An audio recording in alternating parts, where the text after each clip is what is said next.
This is the IBJ Podcast for the week of April 13th, 2020, brought to you by the law firm Krieg DeVault. I'm Mason King. Welcome back to the podcast, everybody. I am recording today from my basement, somewhere east of Broad Ripple. Like many folks during the coronavirus crisis, I have been working from home now for several weeks. With me every day is my family, my wife, our 4-year-old son, and our 12-year-old dog that barks at everything. I have to admit that sometimes it feels pretty cozy. Most of the time, it feels like I'm having a heart attack. I am very much a compartmentalizer, so I am way out of my element with working from home under these conditions. So our podcast today is about the pressures and challenges of working from home in the middle of an epidemic, perhaps with a spouse or partner also working from home, while your kids are also stuck at home, potentially with a full slate of schoolwork, and calling Grandma or Uncle Joey to come over is definitely not an option. Now, I should tell you, I broached this subject on Facebook in a group known as Midtown Parents, which represents the mid-north side of Indianapolis. Here's what they wanted to know. Is it reasonable for our employers to expect a full 8-hour day and constant contact under these conditions? Should you feel free to tell your bosses that it's impossible or that you're struggling? What if they don't care? How do you avoid tension with your spouse? How do you make the choice between an urgent call from work and an urgent request from a child? How can you make sure that you have blocks of time to get things done? And is there any chance this experience will have any impact on how employers think about remote workers after all this is over? So to help answer these questions and many more, I asked IBJ workplace columnist Liz Malatestinic to join me via Zoom, because obviously Zoom. Liz is a senior lecturer in human resource management at IU Kelley School of Business at IUPUI. Here's our conversation. Hey, thanks for making time today. I appreciate it. Good to be here. Let me ask you first, do you have any kids at home during this sequestration? I do not. We are empty nesters. Oh, congratulations. Thank you. Successfully launched. Wow, very good. Well, I hope they're doing okay, and I hope you guys are doing okay. They are. Everybody is working from home. Okay. So I'm going to tell you a story about my workday, because I'm a raging narcissist. And then you tell me if this rings any bells. This is yesterday. So from 8 a.m. to 1 p.m., I'm supposed to be doing the job of a news producer for the IBJ. So I'm writing or editing or posting stories to the IBJ website. Every second has a purpose. This is continuous work. My wife, who is a public school teacher, thankfully had some extra time during the morning to watch our 4-year-old son. 9 o'clock rolls around. She gets a notification from her insurance company that they're going to deny a prescription benefit. She is furious. She is like, almost has to leave the house furious. She embarks on a series of stern phone calls right next to me on the sofa with benefits people. My son, sensing this opportunity, goes into the kitchen and starts to make soup, which for him means like grabbing different things out of the pantry and putting them into a pot with water. He then goes to the potty and the potty overflows. This is absolutely true. Not just overflows, but obviously the sewer has backed up somehow. So now my wife has to call the plumber, who thankfully is available, comes over. But now suddenly I am being asked while I'm doing work to make decisions about what kind of toilet we want to buy, whether or not it's like a $300 toilet or a $600 low flow toilet. And then my son wants me to try his soup, and he is not taking no for an answer. And now that there are like 3 news stories that need to be edited for the website, and they need to be posted within a half an hour. And I am losing my mind, and I'm pretty sure I'm having a heart attack. My question, there's a question. Under the isolation protocols we find ourselves in, is this a typical situation that working parents now find themselves in? Unfortunately, yes.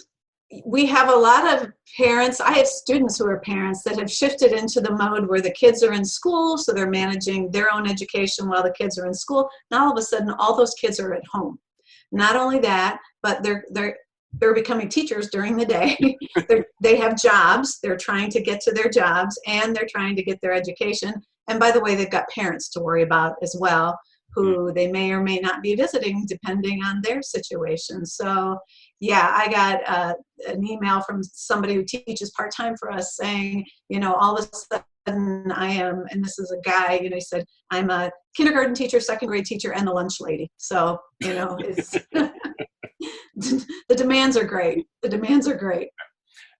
So the way I have come to think about this, because it kind of helps me to at least define the dynamic, is I feel like I am being asked to manage a full-time job without being in the office, while managing my relationship with my wife and her full-time work schedule, while managing my relationship with my son, all at the same time and all in the same place. And I'm a compartmentalizer. So this makes me incredibly anxious. I mean, separate from the pandemic, which is another thing. Yeah, no, and it's hard. And I think it's interesting, when we all met as a faculty online for the first time, our dean said something which made me feel so much better. She said, be patient with yourself. Because I was stressing, I've never really taught online, stressing about moving everything I've ever done to an online environment. And you want to do it right. And so you do stress. And I think so many people feel the way that you do right now. And the key is to talk to other people. And because we're all in this together, we truly are. We're all going through the same things. It's much harder. My husband and I have said that. Can you imagine if our kids were still at home and we were doing this? It is much, much harder when you have children in the house. But I'm sure you have lots of colleagues who do as well. So, if you're someone who is, and I know you are, very organized, kind of a perfectionist the way you do things, it's hard to admit that, wait, I'm struggling with this, but actually that's the best thing you can do, and open up to others and, let your boss know. I know in the newspaper business, it's a little different with deadlines, but just trying to, yes, structure is important in time like these, but also being flexible and just realizing that not everything is going to be perfect in this environment. I mean, it seems like there isn't really a playbook for this. I mean, is there best practices for this situation that would, work for most people? No, it's funny because everybody always says, oh, wouldn't it be great to work from home all the time? And it is, until you have to work from home all the time and you realize the challenges that are involved. I think, some of the things that people can do, I do think it's important to set boundaries. Unfortunately, your example from yesterday is a perfect example of the boundaries not always working. So you had your time frame, which you were going to do things, and your wife was going to take the other part of the family assignment, and then all of a sudden everything changed. So setting boundaries as much as you can, but taking breaks, make a plan of what you're going to do each day. I think one rut that I've fallen into that I've finally gotten a little bit past is feeling that I have to work to get everything in my job done right away. And so instead, I've made it myself daily lists. Here's what I want to accomplish Thursday. Here's what I want to accomplish Friday. And then when I've done that, I have a feeling of success. Otherwise, you're in your home, and unless you get up and walk away from that computer, you can really spin your wheels until you're miserable. If you think about it, when you're in the workplace, you stop and chat with people. You don't have that opportunity at home. And so we place a lot of expectations on ourselves, even more expectations. Well, expectations is a great word to think about, because that's kind of the theme of this next segment. I went on Facebook to a group that I'm a member of. Several thousand people are a member of this group. It's called Midtown Parents, which basically covers the mid-north side of Indianapolis. And let them know we were going to have this conversation. And they suggested a lot of questions. The most consistent was, how can we get our employers to recalibrate their expectations for what can be accomplished when working from home with so many competing interests? I think one of the things, very basic, is just to have a conversation with your employer.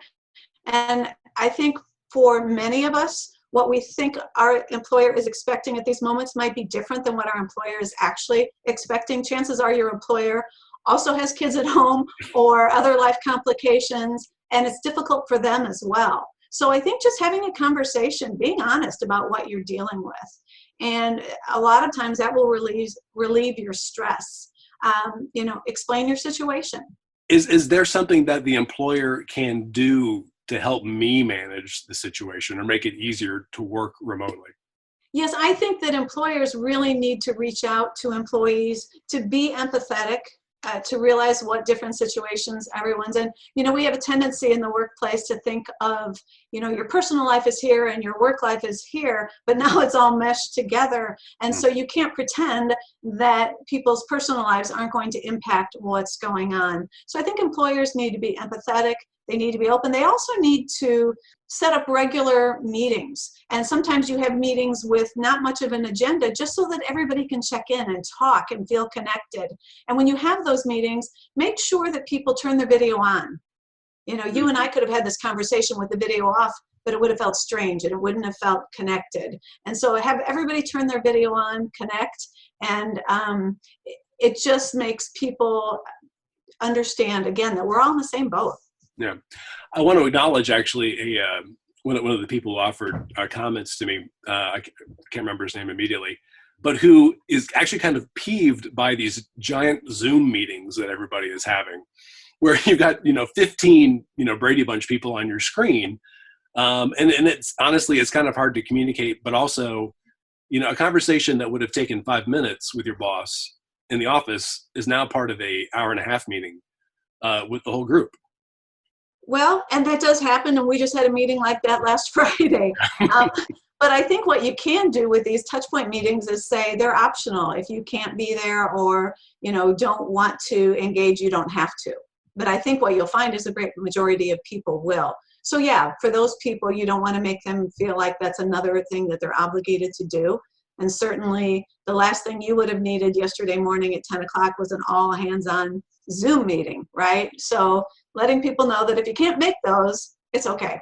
Beth asks what recourse you have if your manager is somebody who has really not had the experience of caring for kids. And they respond to your situation by saying, well, let them play outside or lock them in their room. Unfortunately, there are bosses like that. And unfortunately, that boss is the same way when you're back in the office. I don't really have an answer for that one. That's unfortunate. Employers have to understand. And I think, again, just trying to communicate with them. If need be, get your fellow parents in the workplace kind of together to approach the boss as a group and say, here's what we're dealing with. You have to understand. And no, you can't just put children on the back porch. I keep wanting to call these people listeners, but they're Facebook friends. Michelle asked, because apparently this came up when her husband was looking for a little dispensation on the schedule. I think they were told that, well, this would set a bad precedent if we give you, some leeway to take care of, whatever problems you've got at home when we're not giving that to everybody else.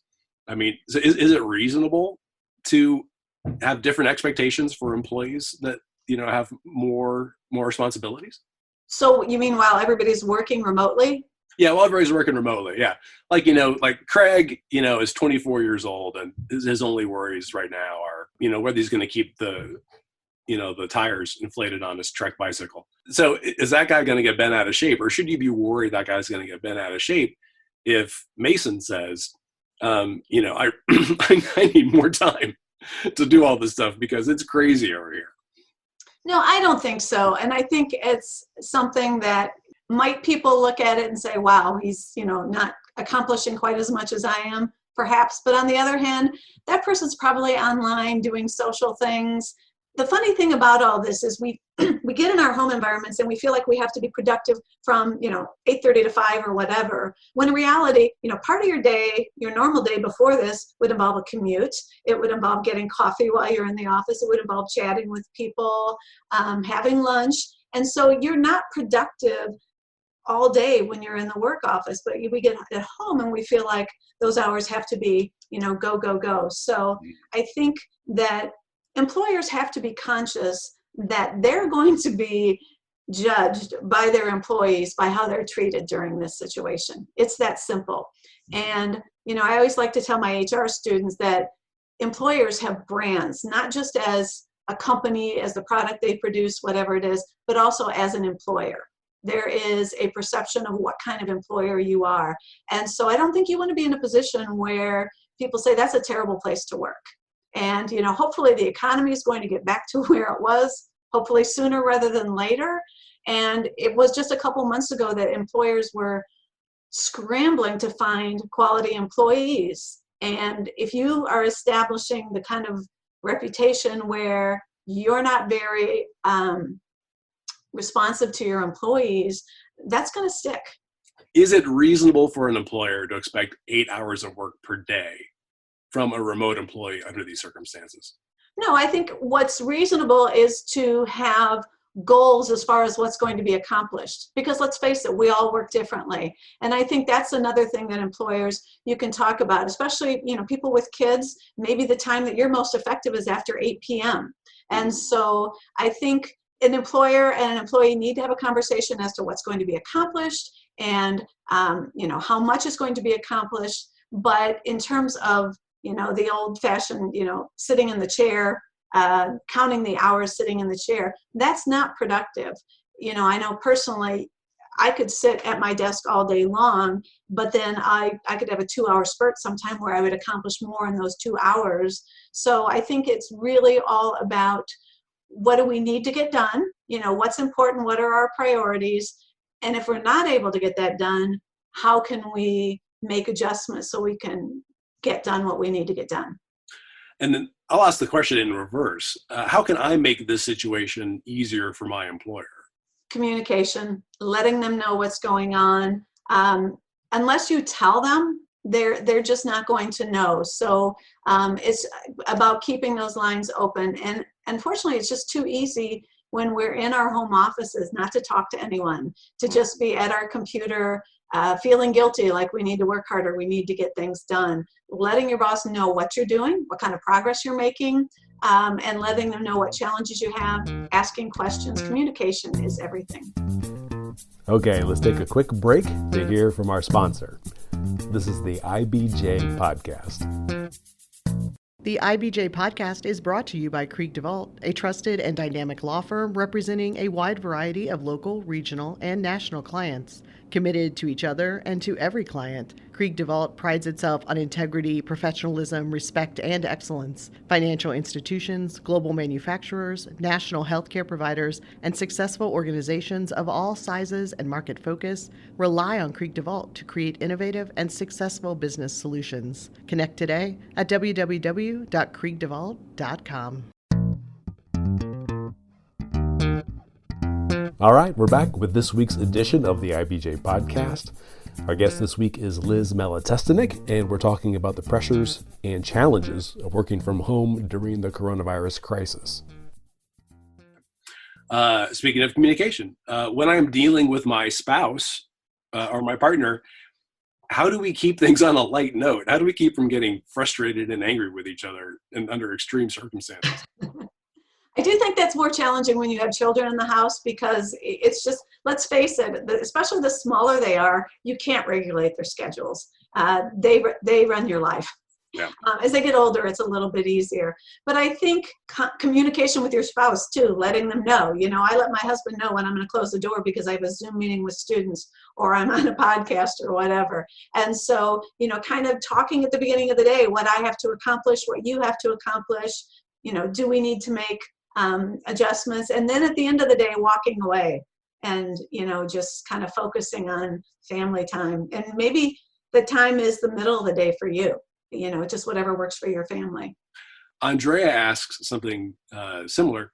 Do you have any advice on sharing an office with your spouse? Oh my. It's all about your living arrangements. I have a normal 2-story house with the basement, and so my husband's in the basement, I'm on the second floor, so we don't hear each other. We literally go separate ways in the morning. That's not always possible. And so if you can stage a separate area where you can relax. I know a lot of companies are good right now about letting you order extra equipment, whether it's a second monitor, the webcam. I did not have a webcam till all this came up. Whatever equipment you need within reason, $200 here and there, right? That stuff's not that expensive. Maybe just kind of setting up a separate office where you can each work and not be tripping over one another. People also gave a lot of suggestions, and I'll just run a few of them by you. Okay. Lydia says her family has posted a huge schedule for the whole family. She actually posted a picture of it, actually. It is very impressive. It is in 15-minute increments. That's good. Everybody knows what they're doing, when and where, because of noise concerns. You don't want to be making a lot of banging sounds when somebody's trying to work. She says, so far, so good. Yeah, I think that's great. And people rely on that kind of stuff. It's just like the, old family calendar on the refrigerator, right? What am I doing next Tuesday? It's up there. We can all see it. And I think, family members, obviously we love one another. We want to help one another out. And so when we see that somebody has a work meeting, we won't bother them. And so rather than kind of doing it ad hoc, I think that's a terrific idea. Mm-hmm. Kind of along those lines, Casey says that they have dedicated rooms for working, and they have stop signs, or like red light, yellow light, green light signs on the door. Oh my. Whether or not you should try to enter. That's great. A Post-it note would do the same thing, although I admire the creativity there. But certainly, and it can even be just a signal that to the family that if the door is closed, I'm doing something where I need quiet. Jill suggests that parents take turns with watching the kids in like big blocks of time. Like a mom has them in the morning, dad or the other mom has them in the afternoons. So each parent has a pretty big block of time. And I think that's incredibly helpful. And I also think that helps you when you're communicating with your employer and say, here's how we're managing our schedule at home, just so you know, these hours will be completely dedicated. That doesn't mean I'm not available or working otherwise, but these hours are completely dedicated, and I'm easy to find then. Mm-hmm. Jill also says, try to catch up on email and work that isn't time specific, either really early morning or after bedtime. Again, good advice. Everybody, we're all figuring it out as we go. And that's why I loved hearing, be patient with yourself, because I was, I've taught for over 20 years, and all of a sudden I'm supposed to, on a dime, do everything I do online instead of in person. And I miss the in-person contact with my students. And I was pretty stressed out about it. But if you relax expectations on yourself a little and realize, we're going to figure this out and we'll get there, and everybody's in the same boat I am, it really does help. I'm not sure there's an answer to this question, but I just want to acknowledge that we got it. For solo parents, how do you best balance like the immediate needs of your kids? They're hungry, or they're crying, or they're begging for playtime, and the phone call you're getting from a client or from work that you also feel like needs to be handled at this very second. A lot of it, as you know, as a parent, depends on the age of the child. And so the older the child, the more you can communicate, here are the hours we're doing this, here are the hours we're doing that. With younger children, sometimes you just have to ask your coworkers, whoever you're talking with, to be understanding. It's really a new normal right now. You see the talk show hosts at night, Jimmy Fallon, his daughters come crashing into the set. That wouldn't happen in his nighttime show ordinarily, right? But people laugh, people know, and it really is a new normal for everyone. And so whereas in the past, people might say, I hear his dog barking back there, that's ridiculous. Or, I heard his child say something. Now people are used to it, they laugh. I'm sure you remember a couple of years ago that BBC reporter who was talking, and the little child came running into the room and the wife comes dragging it out. And that was humorous at the time, and now we're all kind of used to that. Mark asks, when working full-time at home with kids who are learning remotely from school, which is more effective, whiskey or tequila? I don't like either of those, but I'll go for a good glass of Pinot Grigio. I just don't know how parents are doing it. They are teaching and still working, and it's hats off to them. Yeah, I'm immensely fortunate that, sometimes all I have to do is like push a swing for 30 minutes. You're in the entertainment mode, right? So yeah, very much so. Yeah. We talk about space and planets and stuff, and that's, right. But I think we're going to have to address the teaching kids while running your own job thing in a separate podcast, because it's just hair raising to me. Yeah, I can't imagine. And, for people, technology is wonderful until it's not, and it crashes. And, I know yesterday in our area, AT&T was having problems, and, if you're trying to have a kid take a test or whatever while, and the technology goes down, it's really challenging. But again, getting back to the idea of just kind of planning, communicating, scheduling as best you can, and then taking things as they come. I'll kind of finish up with a thought from Stacia. Stacia says that what this situation really has done is expose the difficulty that a lot of parents have under the best of circumstances with balancing their careers with the needs and schedules of their spouses and children. This is just kind of that problem on steroids. No, I would absolutely agree. And it's funny, I heard from a student recently who's an excellent student. And then all of a sudden, since this has happened, she's kind of fallen off the grid. And I reached out and she said, no, everything's fine, but I'm doing this, this, and this, kids, parents, whatever. And she said, that's why I like in-person learning, because with in-person learning, I come to school, I can focus on that. But if I have to do all these things at home, it's much more challenging. And so, when we all started working from home throughout the nation, I read an article saying, this is it. This is the end of the office. Everybody's going to be at home. Well, I got news for you.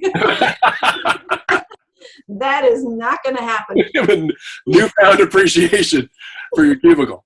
Oh my goodness. Go see those coworkers. And so I think what it probably will do is make working at home more acceptable for some managers, because now they know the world won't fall apart if somebody works from home one day because their child is sick. Yeah. But the reality is that, people need to get into their offices and get away in many cases to be able to accomplish what they need to accomplish. Yeah. And that was the follow-up to that was, do you think that this episode will have any long-term implications for the relationships between employers and the remote workers? Yeah, I do think it's going to make employers more understanding about the need for or possibility or more comfortable with working from home, especially with maybe people at the older end of their career. They're just not used to it. It's kind of a more recent thing and they're kind of not trusting of it. Now that they would have the opportunity by force to see that work is getting done, that everything is getting done just as good a quality, just because it's different than what they're used to, I think it will make them more accepting and will improve things for people who do need to be at home. But again, I don't think it's the end of the office at all, because, and there's a lot to be said for that in-personal collaboration. When I'm walking down the hall at work and I'm thinking about a problem, I might look in a colleague's office and ask a question. When I'm at home, I'm probably not going to do that. So there's a lot of synergy that happens from people being together. And we're social creatures, some of us more so than others, but in the end, most of us don't like to be hermits. Yeah, that's absolutely the thing that I've missed the most. Yeah. Is feeling connected to, the people in my general workspace, just listening to conversations, listening to them talk on the phone, just getting a sense of how everybody's doing. That to me is comforting. Just, I feel like I have a handle on, all the little touch points. It's tough to do that out here. Yeah, you feel like you're part of a team when you are around them. Whereas when you're by yourself, that's why having those meetings are a good possibility. And again, making them optional for those who really don't want to do it. But, I've seen memes posted, help, I'm an extrovert. I don't know what I'm going to do. People need interaction. Even those of us who tend to be more on the introverted end of the scale, we still need human interaction. So I think I think we'll see more of a balance in the future. But again, we're not all going to close up the offices. Mm-hmm. And how are you doing with this? You feel like you've adjusted? Me personally? Yeah. Yeah, it's taken a little bit trying to figure out, again, talking to colleagues. How do you do this? How do I post that? The students have been great. It's been challenging for them. And, we found out right before spring break, unfortunately, that the hardest thing for me was that I was supposed to take a group of 18 students to London over spring break. Oh, God. Yeah, and that got canceled. And that was heartbreaking for those kids.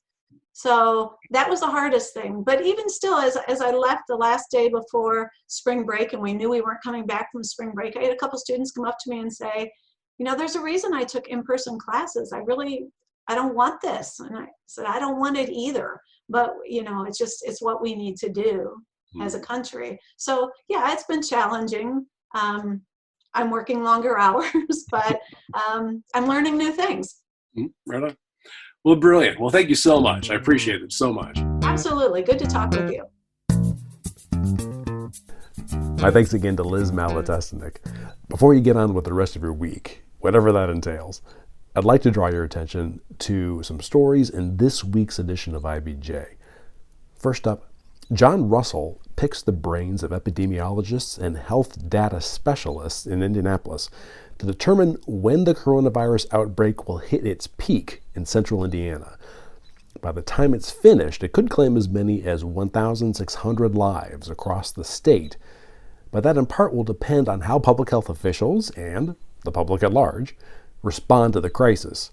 And as John reports, making models for the course of epidemics is a fascinating science, but also an inexact one. Also in this week's issue, Lindsay Erdoty recounts how the Indianapolis-based Lilly Endowment has responded to the crisis so far, starting in mid-March with creating a $15 million relief fund. In the week since, it has awarded a total of $68.5 million in grants to support response efforts, about $58.5 million of which has stayed in Indiana. And Mickey Shuey explains how the crisis is forcing the Indiana Pacers and local sports officials to rethink the $360 million renovation of Bankers Life Fieldhouse. The project is still going ahead, but all of the newly unknown elements of the project, including how the current NBA season will end and whether construction crews will need to follow new safety rules, have forced changes in the schedule. Again, you can read all these stories in the latest print edition of IBJ, or you can find them online at ibj.com. Much of our coverage of the coronavirus crisis can be accessed for free on the website for all readers, and that includes our continuously updated digest of all the latest news. It's called The Latest, and you'll see it on the IBJ homepage. But remember, for unfettered access to all of IBJ's award-winning business content from today, yesterday, and the previous economic crisis, just hit the subscribe button. Thanks for making time this week for the IBJ Podcast. I'm Mason King. Hang in there. We'll be back again next week.